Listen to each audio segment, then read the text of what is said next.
The primary business that we do today is to provide credit to the underprivileged in the states that we operate. As of today, we operate in 4 states, which is West Bengal, Bihar, Assam, and Jharkhand. We cover about 235,000 clients and consumers. These are typically people who've been financially excluded out of the banking system, and we play a role in terms of explaining to them how credit is to be received, how you need to behave as and when you've taken a loan, and then essentially take them through the entire process of taking a loan and actually paying it back. I'm very happy to tell you that we have more than 99.9% efficiency in terms of collections. And we operate through about 86 branches today, manned by about 650 of our staff. Our headquarters is in Calcutta, but as I said, we cover these 4 states, which is one of the poorest states in India.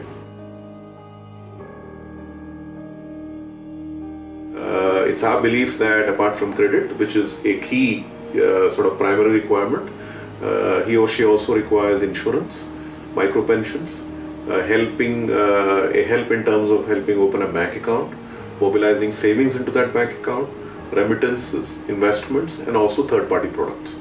So essentially there are about 6 to 7 touch points that we see that we can sort of work towards the client, so that instead of just having a loan relationship, we also sort of are able to facilitate whatever is their requirement in terms of the financial services that they require.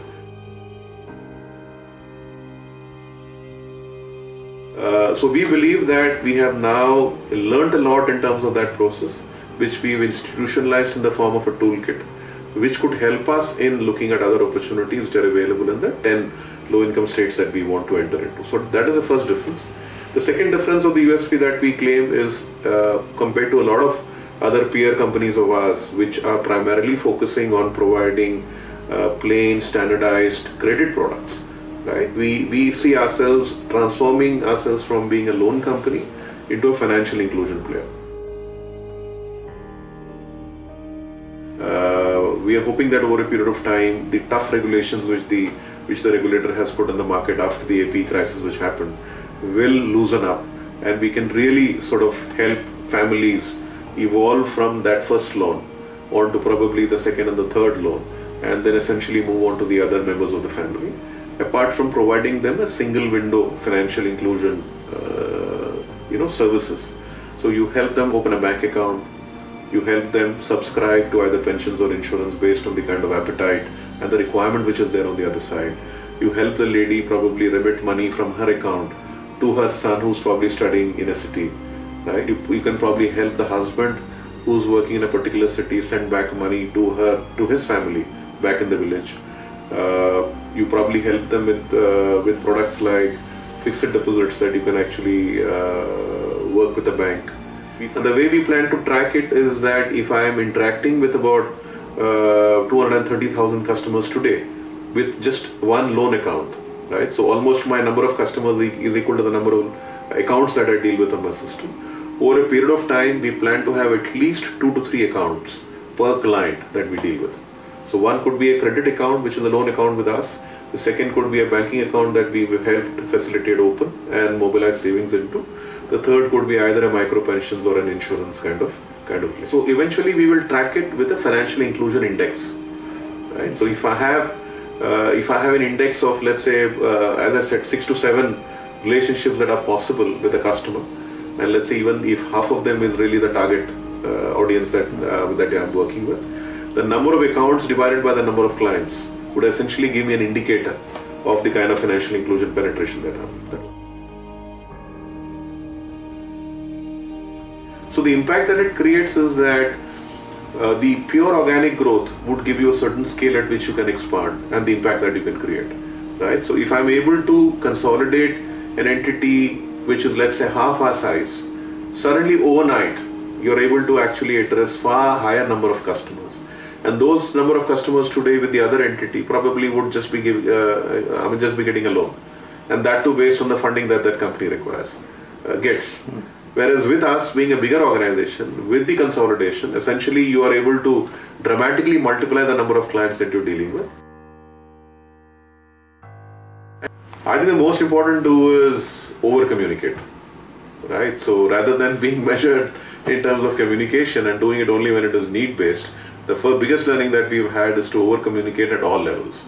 So whether it is the operating level with the loan officers and the branch managers, or it's at the middle management level in terms of, let's say, the managers of both the companies, or at the senior management in terms of, let's say, the board, the senior management of both the companies. Well, the most important don't really ignore or underplay any particular issue which comes up, right? So it could be as simple as, oh, the name of the company that I'm going to work for is going to change. So in our mind, it might be a very small issue, but in the mind of the person who's actually raising it, it's actually a big issue, right? So one has to spend time in terms of explaining how that happens, even if it needs to be done repeatedly, right? Don't ignore the timeline in which there is an appetite for consolidation. One is the enabling legislation today is making it very exciting for entrepreneurs like us to actually play a meaningful part in the financial inclusion challenges which are there for the country.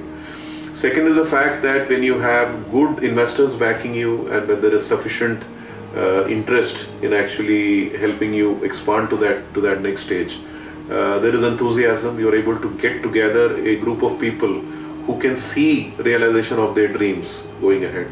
Frankly, if you ask me what is the dream that me and the team working at Aarohan today is looking at, it's really, I would say, given the context of the Indian background, making a meaningful difference to the lives of at least 1.5 million clients and having at least a 2.5 to 3 account relationship with them.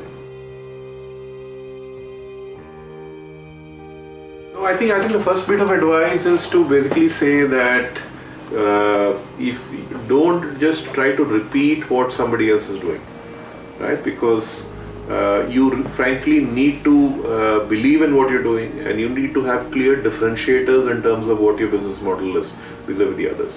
One, keep costs low initially, because the easiest thing that can get out of control is actually cost, right?